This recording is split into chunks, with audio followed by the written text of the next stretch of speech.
Nous sommes au sud de la France, près de Nice, au laboratoire de recherche cosmétique Chanel. Ici, des plantes du monde entier arrivent pour être testées. Elles sont chauffées, broyées, fractionnées afin de révéler tout leur potentiel.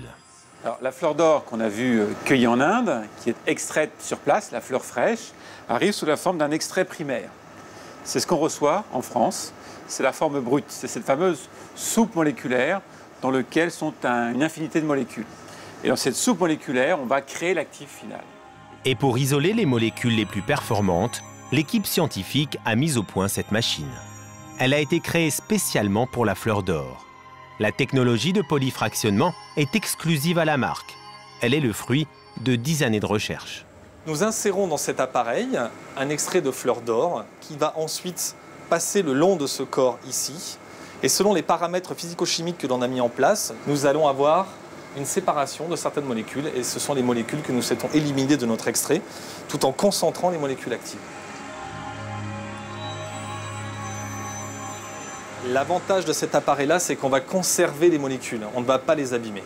C'est complètement différent d'un alambic classique. On va avoir tendance à abîmer les molécules en les brûlant un petit peu, en chauffant très très longtemps. Là, l'appareil a été dédié pour conserver l'intégrité des molécules et ne surtout pas les abîmer. Résultat obtenu, la quintessence. Il faut près d'1 tonne de fleurs fraîches pour obtenir un seul kilo de cet actif ultra concentré.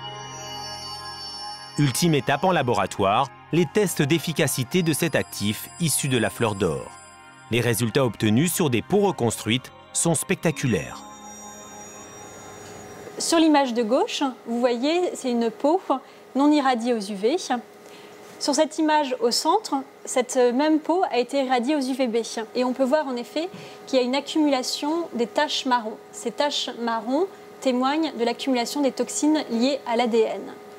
Enfin, à droite, cette même peau, traitée avec notre actif et irradiée aux UVB, on voit bien qu'il y a beaucoup moins de taches marron et ça permet de démontrer l'exceptionnel pouvoir de détoxification de la fleur d'or. La fleur venue de l'Himalaya a tenu ses promesses. Clin d'œil de la nature, l'actif final est de couleur dorée, à l'image de la fleur sur l'arbre.